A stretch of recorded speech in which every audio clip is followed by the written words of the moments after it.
Out of the 08s to the 09s. I personally like the 08 because that's what I'm assigned. But the 09 bike to me seems a little bit taller, and being height impaired that I am, I can't reach the ground. They make a shorter seat. So we have to keep them basically stocked because some of the bikes we share amongst each other. Now they're warming up and they're going through the slow cone weave over there. Those cones are spaced apart at a certain interval, and we use the technique, you know, that we do at MSF and an ice. Look where you want to go. And we use a combination of throttle, clutch, and brake. Keep the power going to the rear wheel. Maybe feather a little bit to the rear brake, and find that gray area in the clutch. And you can do some of these techniques that we're learning. So they're warming up a little bit, going through the cones, and sometimes that technique you use, you can go awful slow and still maintain control of your motorcycle. Now what they're going through there in front of you, you see is like a big old cross or an intersection that simulates a four-way intersection, and they are going through that, following each other using the techniques I told you about, head and eyes. And throttle, clutch, and brake. And we have to be able to do it in both directions. So if you favor one side over the other, you have to learn to do it both ways. Let's give them a hand.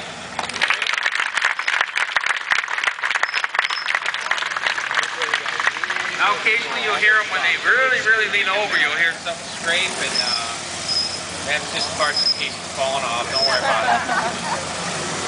It really is crazy. Yeah, it is. Now they're going through a 360-degree turn, like I told you, that we need to be able to turn around on a two-lane highway, either direction, because you never know when you may be on a one-way street or something, and you got to have skills going both ways. And, look where you want to go, and the bike just follows along. So don't look down. If you look down, I guess you'll go down there.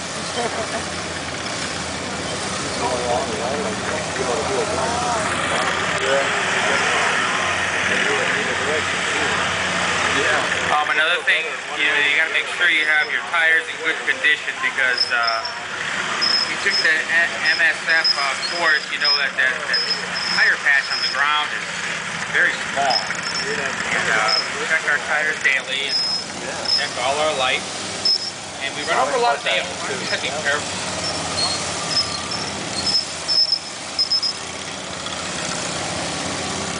All right, let's give him a hand again.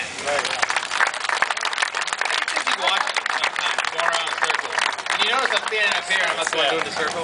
I'm getting dizzy. Look at this crazy. Alright. So, as long as you're in the parking lot, you can do what you want.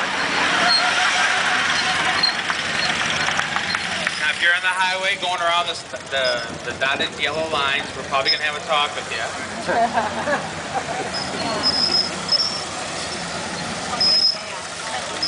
Sometimes people ask us legal questions, like, do I have to wear shoes when I ride my motorcycle? Do I have to wear a shirt? And ladies, no. I don't think anything in the traffic code about that. So. Now, another thing they do is, you know, like I said, clutch, throttle, and brake, they try to ride as slow as they can. We learned a lot of slow techniques.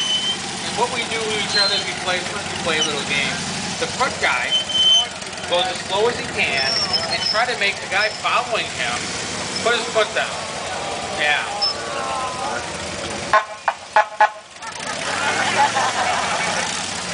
And that's the trick, is to try to make the guy behind you put their foot down. So that's some of the techniques that clutch, throttle, and brake. That's what we do. So I'm giving you tips on that slow ride later on in these lines. You will notice also that they are watching where they're going, keeping their head and eyes straight, clutch, throttle, and brake, and still able to maneuver that bike through those cones without putting your foot down. One time I saw one of the guys do it. He hovered there Ordered a pizza, had it delivered, and ate it before the bike was here.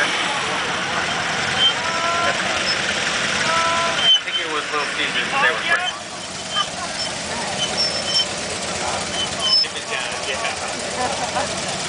All right, so you notice also that when they stop, we put our left foot down and cover the right brake, or the foot brake with our right foot. We do that for a reason. I don't know what it is, but we do it for a reason. A lot of the techniques we do are to keep us safe and to keep us from getting run over by passing motorists. We'll talk about how we mount and dismount later, but these guys are going through, and you almost hear a little circus music in the background.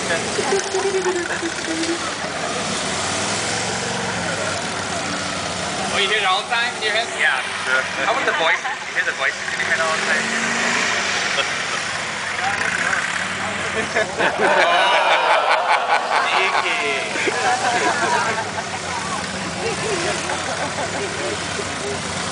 Sometimes we see how many people we can fit in that circle all at once. And I hope no one gets hit. The boss isn't watching.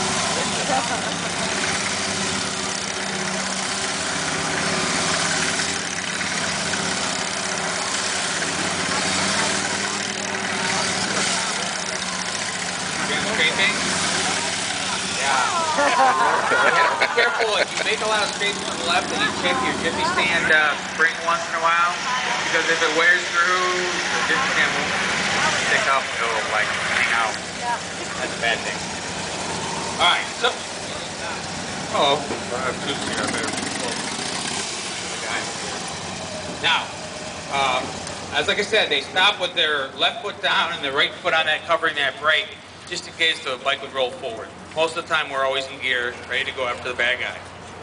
A lot of times, we don't put it in neutral, except when we first start off at the beginning of the day. We go dismount always from the right side, because side is where the traffic is going by you at 85 miles an hour in the school zone. So we do not want to get run over. That's another memo to the boss. Dear boss, I got run over today because some guy hit me. Don't want to do that. Now, these motorcycles, like I said, 950 pounds-ish. It's a sad sound when they tip over, and they're going to do that for us today. Oh, when they fall over on the left side, other than your pride, you know, hopefully they just go that far and they don't go all the way over onto the fairing, because then there's paint issues. But if they just fall on those engine guards, not crash bars, engine guards, they tip over.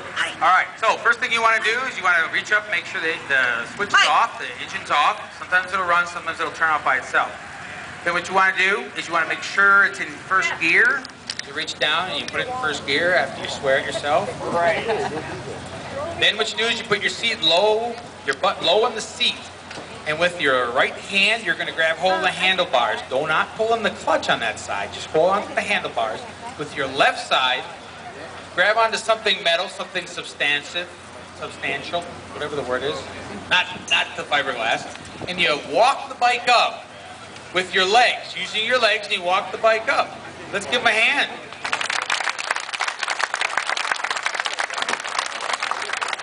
Now, some of you with superhuman strength may keep walking and tip it over the other side. Be very careful that that doesn't happen. Mike's done that before. All right. And then you, now when it goes over on the right side, it's very similar, except you have one more option to you, or one more advantage, I should say. It goes over on the right side. You reach up and you make sure the engine's off. You put it in gear. This time you put the jiffy stand down to prevent it from going over. Been there? I've been there. Okay. Then you get on that side, you put your seat low on the butt, or your butt low on the seat, whatever. You, with your left hand, you reach over and you grab that front handlebar, and this time you can grab the front brake for more stability. With your right hand, you reach down and you grab something substantial, metal, and you walk the bike up again. And gently put it up over onto the jiffy stand. Let's give them a hand.